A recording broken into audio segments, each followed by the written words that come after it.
Hola y bienvenidos. Hoy vamos a analizar a fondo una de esas figuras que parecen de bronce en los manuales de historia, la de Wilhelm Wundt. El padre de la psicología científica. Ese mismo. Todos conocemos esa fecha, 1879, la fundación del primer laboratorio de psicología experimental en Leipzig. Parece como el Big Bang de la psicología moderna. El mito fundacional, sí. Pero claro, ese momento es casi el final de un viaje, no el principio. Y un poco la idea hoy, siguiendo un capítulo muy detallado de un manual de historia, es rastrear ese viaje intelectual. Exacto. Cómo llegó Wundt hasta ahí y, sobre todo, a dónde fue después. Porque no es la historia de un genio con una sola idea, sino de un pensador que cambió de opinión. Y mucho. Efectivamente. Y no es una línea recta, ¿eh? Es una historia llena de giros, de polémicas, de rupturas. Entender a Wundt, al final, es entender las tensiones con las que nació la psicología. Pues vamos a meternos de lleno en esa historia. El viaje empieza en Heidelberg, donde un Wundt muy joven, entre 1857 y el 74, trabaja de ayudante de un gigante de la ciencia, el fisiólogo Hermann von Helmholtz. Una figura imponente. Totalmente. Y ahí, bajo su influencia, nace el primer gran concepto, la inferencia inconsciente, que suena súper técnico. Suena complicadísimo. Pero a ver, la idea es bastante intuitiva. Helmholtz y Wundt decían que percibir no es como hacer una foto. La mente no es una cámara pasiva. Claro. Al contrario, es un proceso activo, casi un silogismo. Por ejemplo, vemos una manzana. Pues la mente, según ellos, hace un razonamiento inconsciente y rapidísimo. A ver, ¿cómo sería? Pues la premisa mayor es todo lo que ya sabemos de las manzanas. La premisa menor es lo que nos llega por los sentidos. Rojo, redondo, un olor concreto. Y la conclusión es, es una manzana. Y todo esto sin que nos demos cuenta. Y lo fascinante de esa primera etapa es que Wundt estaba convencido de que toda la mente, absolutamente toda, se podía explicar con estas leyes lógicas, ancladas en la fisiología. O sea, la psicología era como una extensión de la fisiología. Exacto, una fisiología avanzada. El pensamiento era simplemente una cadena de estas inferencias, una visión muy mecanicista, muy ordenada. Vale, una idea potente. Pero entonces, si era tan buena, ¿por qué la abandona? Porque aquí es donde la historia se pone interesante. Aquí viene el giro. Wundt empieza a sentir que esa explicación se le queda corta.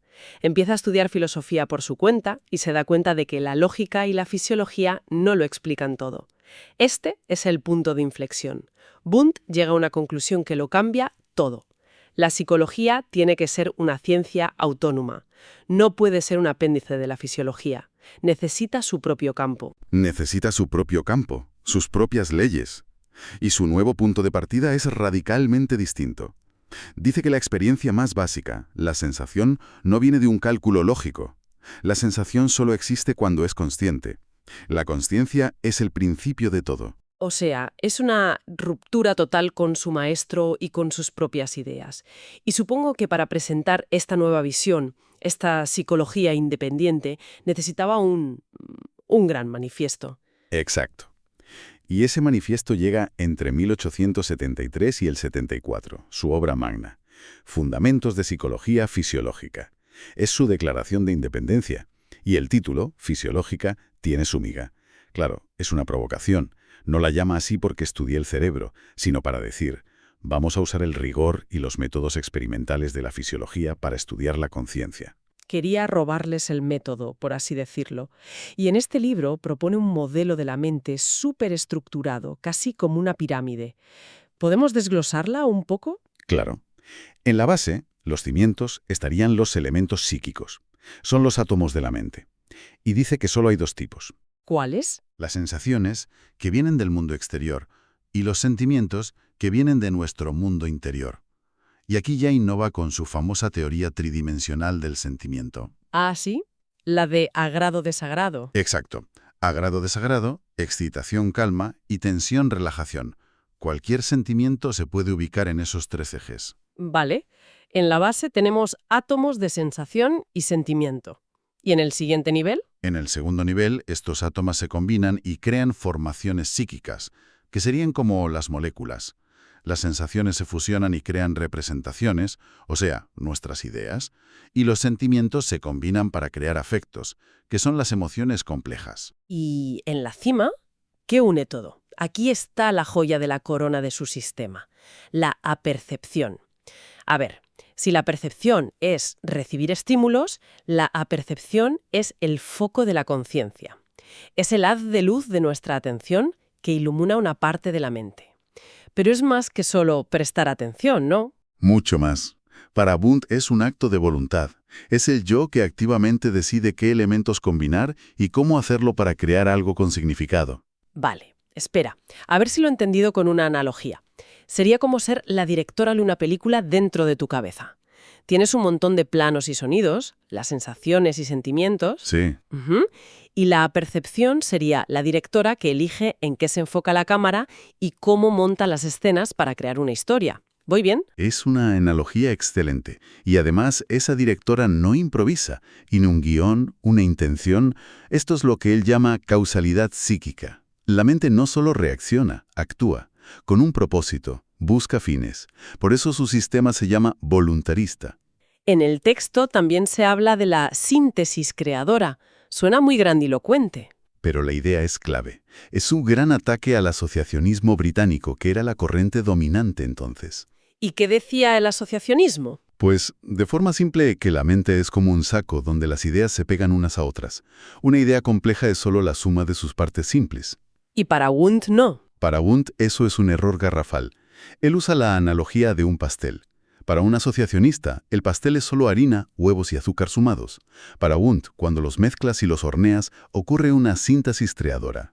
Obtienes algo nuevo. Obtienes algo cualitativamente nuevo, un pastel, con propiedades que no estaban en los ingredientes por separado. La mente no suma, crea. Entendido. No somos una calculadora, somos un horno. Con este manifiesto tan potente, Wundt llega a Leipzig en 1875 y 4 años después funda el famoso laboratorio. Y aquello se convierte en la meca de la psicología mundial, el primer centro de formación de posgrado para psicólogos. Si querías ser psicólogo experimental, tenías que ir a Leipzig. De allí salieron Titchener, Cattell. Figuras que luego fundaron la psicología en Estados Unidos, en Gran Bretaña. Wundt no solo creó una teoría, creó una institución. Hablemos de ese método, la autoobservación experimental. Porque, de nuevo, el nombre puede engañar. No es ponerse a divagar en un sillón, para nada. Era un procedimiento increíblemente riguroso. El laboratorio estaba lleno de aparatos de precisión, quimógrafos, cronógrafos, para medir tiempos de reacción al milisegundo. Y la idea era Manipular sistemáticamente las condiciones externas, un sonido, una luz, y registrar de forma precisa e inmediata la experiencia consciente. Querían que mirar hacia adentro fuera tan fiable como mirar un fenómeno físico. Y aquí es donde el material menciona un detalle que, sinceramente, me ha volado la cabeza. Hoy, en cualquier experimento, el sujeto tiene que ser ingenuo, no saber de qué va la cosa. Claro, para no sesgar los resultados. Pero en el laboratorio de Wundt era justo al revés. Exacto. Es algo que choca frontalmente con nuestra idea actual. Sus sujetos experimentales eran sus propios estudiantes y colegas. Gente entrenadísima.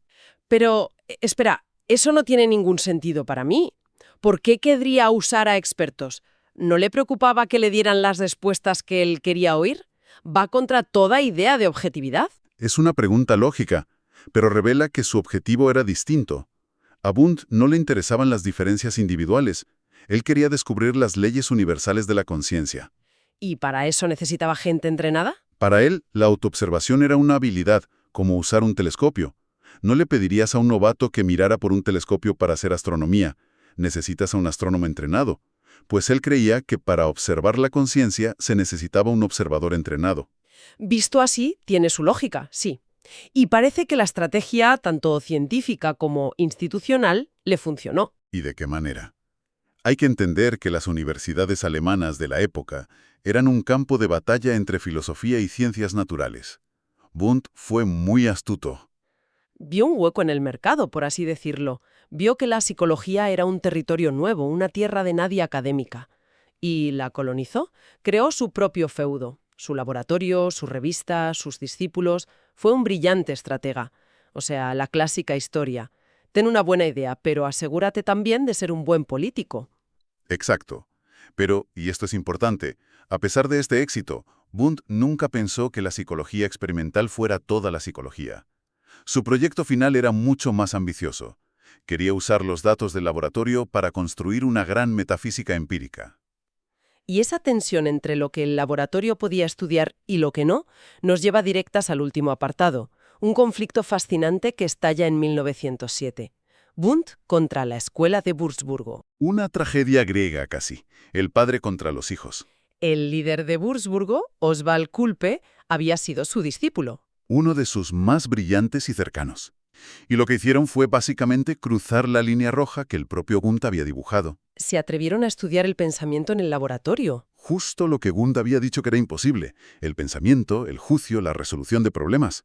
¿Y cómo lo hicieron? Porque el método de Wundt de estímulos simples y respuestas inmediatas no parece servir para eso. Cambiaron el método por completo. Les daban a sus sujetos tareas complejas, como preguntas filosóficas, y en lugar de un sí o un no, les pedían un informe detallado y retrospectivo de todo su proceso mental. Y lo que encontraron fue una bomba. El famoso pensamiento sin imágenes. Sinceramente nunca he entendido qué tiene eso de revolucionario. ¿Qué significa exactamente? Significa que, a veces, en nuestra mente, tenemos una comprensión, una dirección de pensamiento que no está ligada a ninguna imagen sensorial. Piensa en la idea de justicia. Puedes manejar ese concepto sin necesidad de visualizar una balanza. Ya veo. Pues ellos descubrieron que había estados de conciencia que eran puros significados, intenciones, que no se podían reducir a los dos átomos de Wundt, sensaciones y sentimientos. Entiendo. Era un ataque directo a los cimientos de su pirámide. Si hay pensamientos que no están hechos de sus elementos, todo el edificio se tambalea. ¿Y cómo reaccionó Wundt? Con una furia y una contundencia brutales. Escribió un artículo larguísimo en 1907 para demoler su trabajo. Supongo que la crítica era metodológica. En parte sí. Decía que la introspección retrospectiva no era fiable, pero el ataque de fondo era mucho más profundo, más teórico. ¿Qué era lo que de verdad le asustaba de esta idea? Le aterrorizaba. Para él, hablar de un pensamiento puro era como abrir la puerta a los fantasmas del pasado, a la vieja filosofía del alma, una entidad inmaterial que piensa por sí misma. Un retroceso. Un retroceso total. O, en el mejor de los casos, reducir la psicología a la pura lógica. Para Wundt, un proceso mental, para ser psicológico, tenía que estar hecho de contenidos concretos, de sensaciones y sentimientos. O sea que no era una simple discusión de métodos, era una batalla por el alma de la psicología. ¿Y esta polémica cómo le afectó a él? Lo reafirmó por completo en una idea que ya venía madurando. El método experimental tiene límites muy estrictos. Solo sirve para los procesos más básicos de la mente. Es útil, pero solo para el vestíbulo de la casa. Entonces, si su propio método no sirve para estudiar el pensamiento, el lenguaje, la cultura, vamos, casi todo lo que nos hace humanos, ¿cuál era su plan B? Renunció a estudiarlo. Al contrario. Dedicó los últimos 20 años de su vida a la que él consideraba la segunda y más importante mitad de su proyecto, la Volkerpsychologie, la psicología de los pueblos, una obra monumental de 10 volúmenes. Exacto. Haciendo un resumen del viaje, es asombroso. Empieza con una visión casi fisiológica de la mente. La abandona para fundar una psicología experimental con sus propias leyes y al final acaba admitiendo que ese método solo sirve para una pequeña parte del problema. Es la gran paradoja. El proyecto final de Wundt es dual. Tiene dos caras inseparables. Por un lado, una psicología individual y experimental para lo básico, y por otro, una psicología histórico-cultural, no experimental, para los procesos superiores y colectivos. Y esto nos deja con una reflexión final que me parece muy potente. La historia ha canonizado a Wundt como el padre de la psicología experimental y prácticamente ha olvidado la otra mitad de su proyecto. Se ha quedado en una nota a pie de página, sí. Así que la pregunta para que la gente se quede dándole una vuelta es esta. Si el propio fundador de la psicología científica creía que el experimento solo podía explorar una fracción de la vida mental,